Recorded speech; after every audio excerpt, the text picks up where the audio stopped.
विद्यार्थी मित्रांनो, good morning. आपण उपयोगिता विश्लेषण हे प्रकरण पाहत आहे आणि या प्रकरणामध्ये आपण उपयोगिता म्हणजे काय हे आपण बघितलं. मानवी गरज भागविण्याची वस्तूच्या अंगी असलेली शक्ती किंवा क्षमता. मानवी गरज भागवण्याची वस्तूच्या अंगी असलेली शक्ती किंवा क्षमता म्हणजे उपयोगिता होय, हे आपण बघितलं, हे आपण पाहिलं. उपयोगिता म्हणजे काय हे आपल्या लक्षात आलं. मग ते पाहिल्यानंतर आपण उपयोगितेच्या ज्या व्याख्या आहेत या उपयोगितेच्या व्याख्या देखील पाहिल्या होत्या. त्यामध्ये स्टॅनले जेव्हॉन जे आहे त्यांनी म्हटलं होतं की व्यक्तीची गरज पूर्ण करण्याची वस्तूच्या अंगी असलेली शक्ती म्हणजे उपयोगिता. आणि एसी मॉरिस जे आहे तर ह्या एसी मॉरिस यांनी म्हटलेलं होतं की उपयोगिता ही उपभोक्त्याच्या समाधानाची स्थिती आहे. Utility is consumers utility is the consumer's perceptions of his or her own satisfaction असं म्हटलं गेलेलं होतं. मग हे पाहिल्यानंतर आपण उपयोगितेची जी वैशिष्ट्ये आहे, उपयोगितेची जी विविध वैशिष्ट्ये आहे त्या उपयोगितेच्या विविध वैशिष्ट्यांचा देखील आपण विचार करतोय, आपण त्याचा अभ्यास करतोय. आणि मग त्यामध्ये आपण बघितलं होतं, अगदी सविस्तरपणे पाहिलं होतं की उपयोगितेची एकूण 10 वैशिष्ट्ये आहेत आणि त्यापैकी आपण 8 वैशिष्ट्यांचा अगदी इत्थंभूतपणे सविस्तरपणे आपण अभ्यास केला. कोणकोणती ती वैशिष्ट्ये आहेत ती बघा. पहिलं म्हणजे व्यक्तिनिष्ठ संकल्पना आहे. दुसरी म्हणजे सापेक्ष संकल्पना आहे. उपयोगिता ही नैतिकदृष्ट्या तटस्थ असते, म्हणजेच उपयोगितेला काहीही कर्तव्य नाही आहे. चांगलं काय, वाईट काय, योग्य काय, अयोग्य काय या कोणत्याच विषयी उपयोगिता आपली मत व्यक्त करत नाही किंवा उपयोगिता ही तटस्थ असते. नंतर आहे उपयोगिता म्हणजे उपयुक्तता नव्हे. उपयोगिता ही वेगळी आहे, उपयुक्तता ही वेगळी आहे. उपयोगिता म्हणजे वस्तूच्या अंगी असलेली गरज पूर्ण करण्याची शक्ती आणि उपयुक्तता म्हणजे वस्तूच्या उपभोगामुळे किंवा सेवनामुळे उपभोक्त्याचं होणारं जे हित आहे, उपभोक्त्याचं जे हित होते तर ते उपभोक्त्याचं होणारं हित त्याला आपण उपयुक्तता म्हणतो आणि म्हणूनच ते भिन्न आहे असं आपण म्हणतो. त्यासाठी तुम्हाला काल मी उदाहरण पण सांगितलं होतं. ते उदाहरण तुम्हाला कोणतं सांगितलं होतं?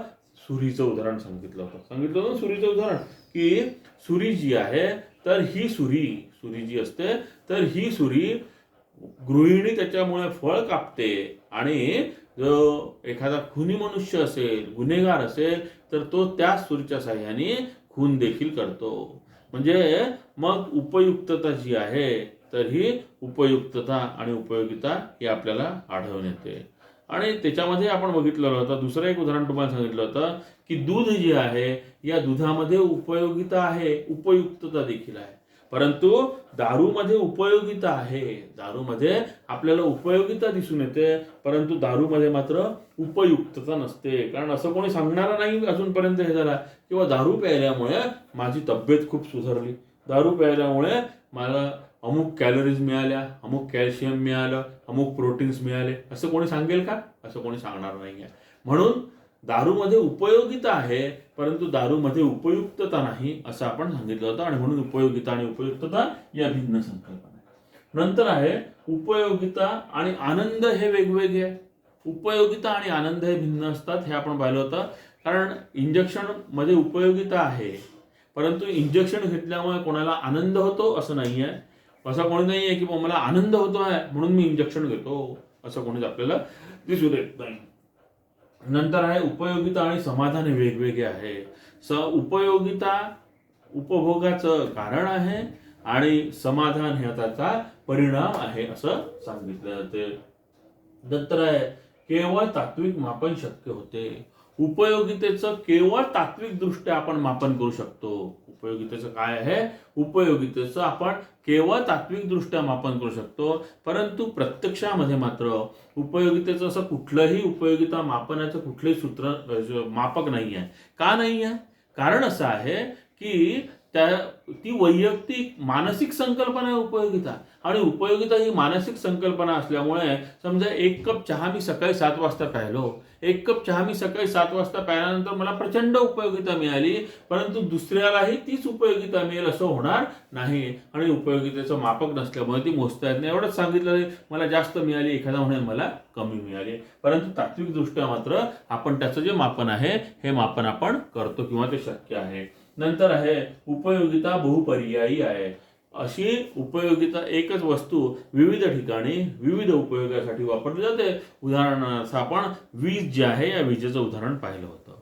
त्याच्यानंतर आता एक आपला महत्वाचा हे राहिलेला होता, 2 आपले वैशिष्ट्य राहिलेले आहे.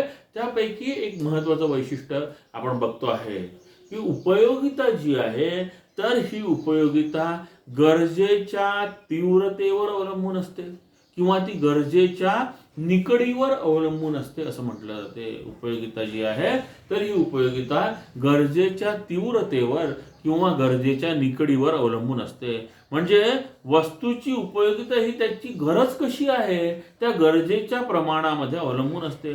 गरजेची तीव्रता जेवढी जास्त असेल तेवढी उपयोगिता त्याला अधिक जाणवते. गरजेची तीव्रता जेवढी कमी असेल तेवढी त्याला उपयोगिता कमी आढळते. उदाहरणार्थ तुम्हाला सांगतो म्हणजे लक्षात येईल की खूप भूक लागली आहे, 2 दिवस झाले तुम्ही जेवला नाही, खूप भूक लागलेली आहे. अशा वेळी जेवण जर तुम्ही घेतलं तर त्या जेवणापासून तुम्हाला प्रचंड उपयोगिता आढळते. त्या जेवणापासून तुम्हाला प्रचंड उपयोगिता आढळते. परंतु तुम्ही नुकतेच जेवलेले आहे, जेवण करून 2-3 तासच झालेले आहे, आणि मग जर तुम्हाला कोणी जेवणाचं ताट आणून दिलं त्याच्यापासून एवढी उपयोगिता आढळेल का? त्याच्यापासून एवढी उपयोगिता आढळणार नाही, कारण तुम्हाला तीव्रता नाही आहे, सध्या त्याची तीव्रता नाही आहे. अजून एक दुसरं उदाहरण सांगतो. हे उदाहरण मी नेहमी सांगत असतो म्हणजे तुमच्या लक्षात येईल की तीव्रता कशी असते. उदाहरणार्थ आपल्याला बरं नाही आहे, मग आता सध्या कोरोनाचा काळ सोडून द्या, कोरोनामध्ये सर्दी ताप थोडंसं सर्दी जरी वाटायला लागली तरी आपण आजकाल दवाखान्यात जातो, जायलाच पाहिजे. परंतु प्रत्यक्षामध्ये आपण तसं करत नाही. नेहमी काय होते, थोडंसं जर आपल्याला सर्दी ताप वगैरे आला आपण पटकन मेडिकल स्टोअरवर जातो, एखादी 10-20 रुपयाच्या गोळ्या घेऊन येतो. ते घेतल्या की आपली सर्दी ताप आपला कमी होऊन जातो. कारण सर्दी ही जी आहे हे एवढं हे नाही आहे, एवढा सिरियसनेस त्याच्यामध्ये नाही आहे, एवढी तीव्रता नाही आहे. पण तेच एखाद्या व्यक्तीला हार्ट अटॅक आला, आणि हार्ट अटॅक आल्यानंतर मग आपण काय करायला पाहिजे? हार्ट अटॅक आल्याबरोबर आपण MD कडेच जायला पाहिजे. हार्ट अटॅक आल्यानंतर आपण ते 10,000 रुपयाचं इंजेक्शन त्वरित द्यायला पाहिजे. आपण जर हार्ट अटॅक आल्यानंतर जर मेडिकल स्टोअरवर गेलो आणि त्याला म्हटलं की आम्हाला एक 10-20 रुपयाच्या गोळ्या द्या, उपयोग होईल का? उपयोग होणार नाही. ती व्यक्ती वरती चालली जाईल. परंतु मग आपण गरज पाहून जी गरजेची तीव्रता जी आहे ती पाहून आपण तशा साधनांचा उपयोग करतो आणि तशी आपल्याला उपयोगिता मिळते. मग हे एखाद्याने लक्षात ठेवलं किंवा हार्ट अटॅक आला की दवाखान्यात न्यायचं, 10,000चं इंजेक्शन द्यायचं. समजा एखाद्या दुसऱ्याला साधा ताप आला, तो त्याला दवाखान्यात घेऊन गेला आणि डॉक्टरांना म्हटलं की याला 10,000 रुपयाचं इंजेक्शन द्या. उपयोग होईल का? काही गरज आहे का? गरज नाही.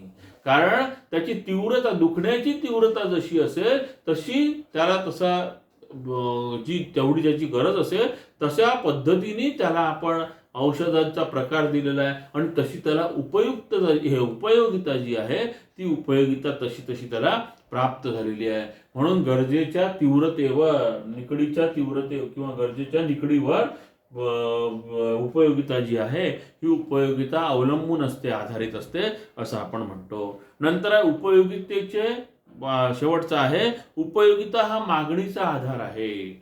वस्तूमध्ये उपयोगिता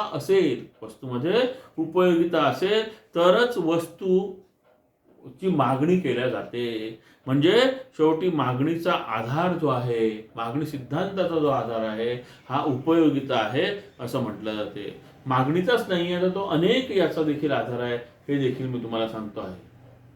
तर हा एक भाग झाल्यानंतर उपयोगिता जी आहे तर ही उपयोगिता आपण म्हटलं मागणीचा आधार आहे, आणि त्यामध्ये आपण काय केलेलं आहे की आपण म्हटलेलं आहे की व्यक्ती जी आहे ही व्यक्ती जर त्या वस्तूमध्ये गरज भागवण्याची क्षमता असेल म्हणजेच उपयोगिता असेल तरच मागणी करते. उदाहरणार्थ आजारी व्यक्तीला औषधामध्ये उपयोगिता आढळते म्हणून तो त्याची त्यावेळी मागणी करत असतो. ही झाली उपयोगितेची वैशिष्ट्ये. आता उपयोगितेची वैशिष्ट्ये झाल्यानंतर आपल्याला उपयोगितेचे जे प्रकार आहे तर त्या उपयोगितेच्या प्रकारांचा आता आपल्याला विचार करावयाचा आहे.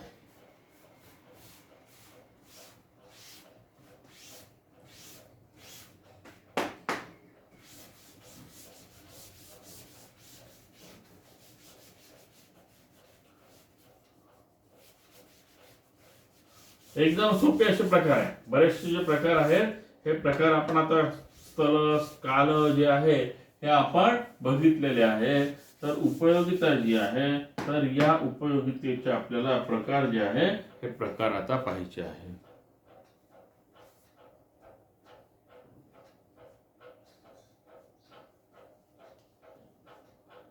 उपयोगितेचे प्रकार. आता उपयोगितेचे जे प्रकार आहेत उपयोगितेचे प्रमुख 6 प्रकार पडतात. पहिला जो आहे तो आहे रूप उपयोगिता.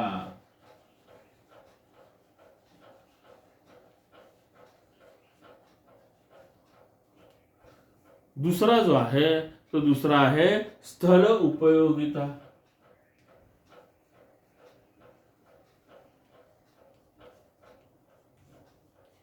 तिसरा जो आहे तो आहे काल उपयोगिता. चौथा जो आहे तो आहे सेवा उपयोगिता. पाचवा जो आहे तो आहे स्वामित्व उपयोगिता.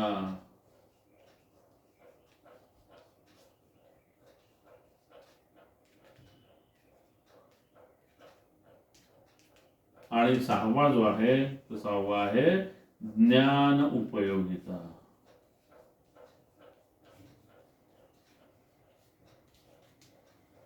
उपयोगितेचे जे आपण प्रकार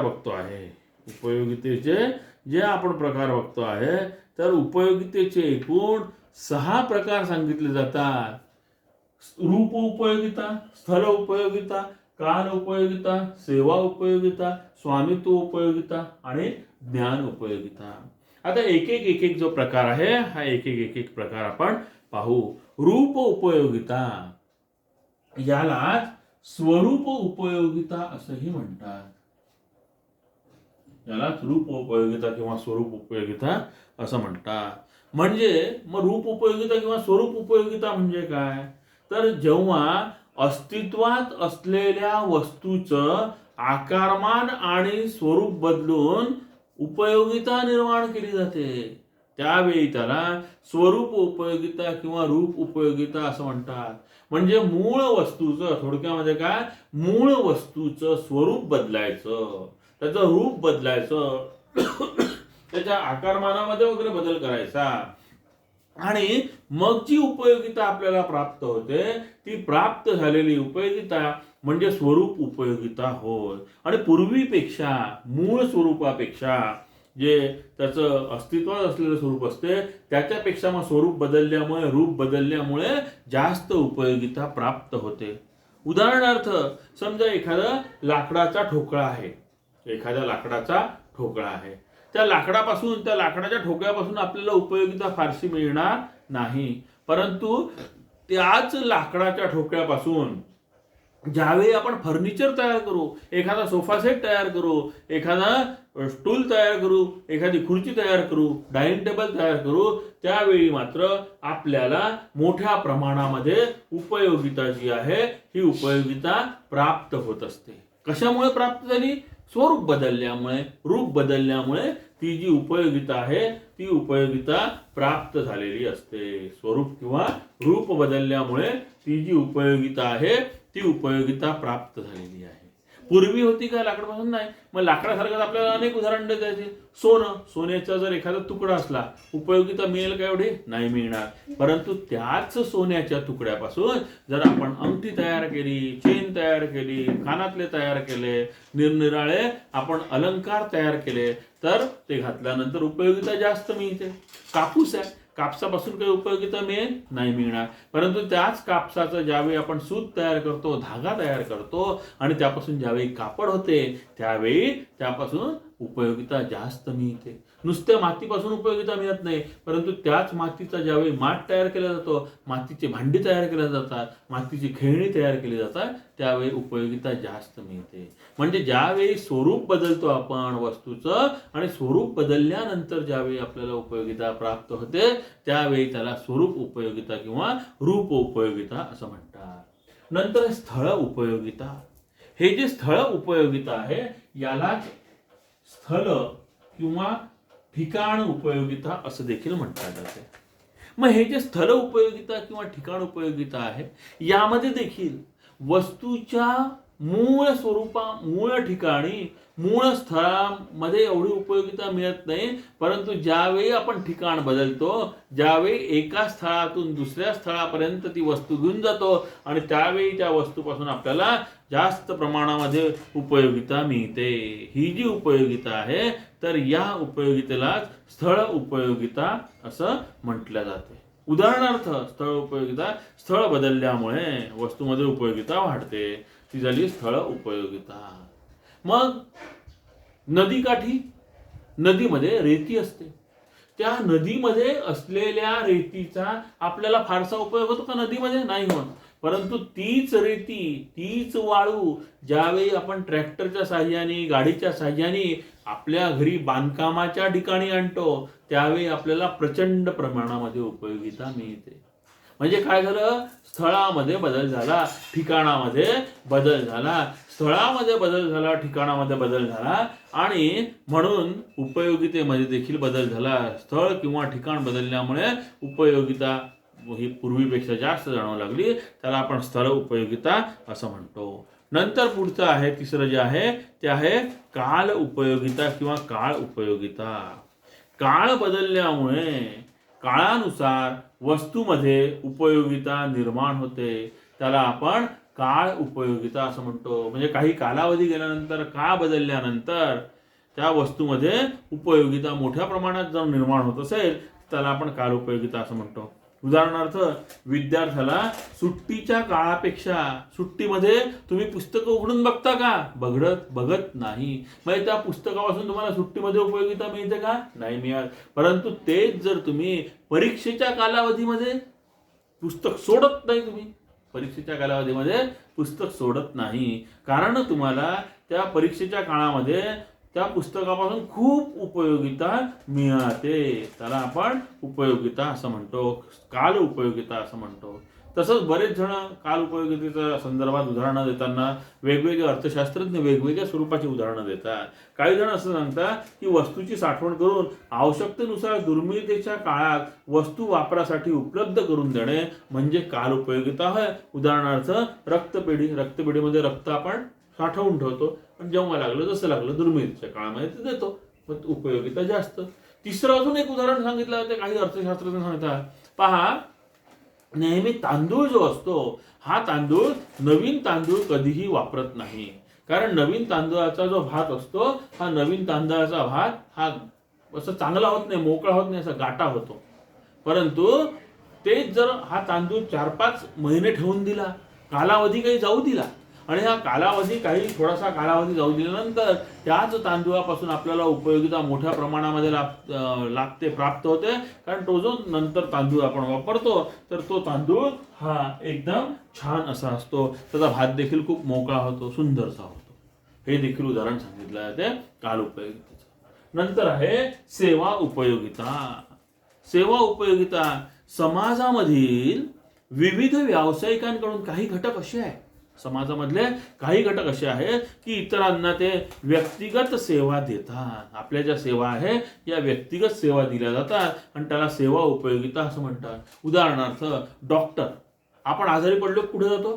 डॉक्टरकडे जातो. मग डॉक्टर आपल्याला तपासतो, डॉक्टर आपल्याला इंजेक्शन गोळ्या जे काय असेल ते लिहून देतो आणि आपण ते घेतो आणि आपण आजारातून बरं होतो.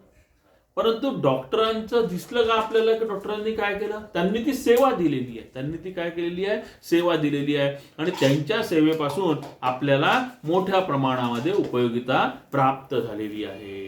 दुसरं उदाहरण आपण सांगू शकतो, शिक्षक, प्राध्यापक. तुम्हाला जर समजा एखाद्या पिरियडमध्ये मी शिकवलं, तुम्हाला कळणार नाही, असं दिसणार नाहीये मी काय दिलं ते, परंतु तुम्हाला मात्र त्यावेळी कालांतराने जो लाभ झालेला आहे, तो जो सेवेचा जो लाभ झालेला आहे एका पिरियडमध्ये शिकवल्याचा, तो जो झालेला लाभ असतो त्याला सेवा उपयोगिता असं म्हणतात.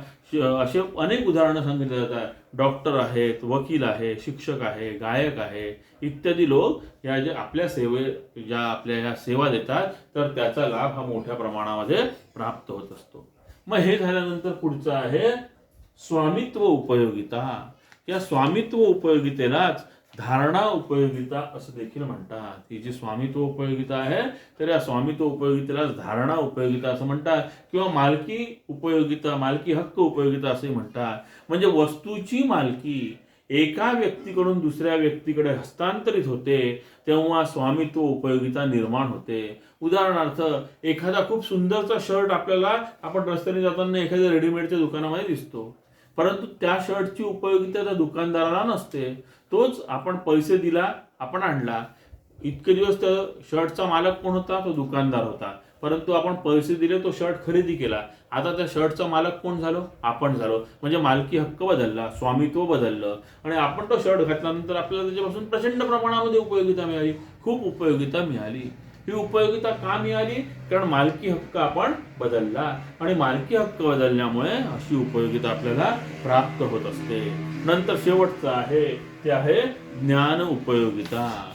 ज्ञान उपयोगिता म्हणजे जेव्हा उपभोक्ता विशिष्ट वस्तूंबाबत ज्ञान प्राप्त करतो तेव्हा त्यास ज्ञान उपयोगिता असं म्हणतात. म्हणजे एखाद्या वस्तू कशी ऑपरेट करायची, कसा तिचा वापर करायचा याविषयी आपण ज्ञान घेतलं आणि त्यानंतर आपल्याला जी उपयोगिता प्राप्त होते त्याला ज्ञान उपयोगिता असं म्हणतो. उदाहरणार्थ, समजा आपल्याला कॉम्प्युटर येत नाही, कॉम्प्युटर कसा ऑपरेट करायचा हे काहीच येत नाही, मग आपल्या घरात कॉम्प्युटर असून त्याचा उपयोग होणार आहे का, आपल्याला होणार नाही. परंतु ज्यावेळी आपण कॉम्प्युटर कसा ऑपरेट करायचा, कसं हे करायचं हे ज्ञान आपण प्राप्त करून घेऊ आणि मग आपल्याला त्या कॉम्प्युटरपासून खूप मोठ्या प्रमाणामध्ये उपयोगिता प्राप्त होते.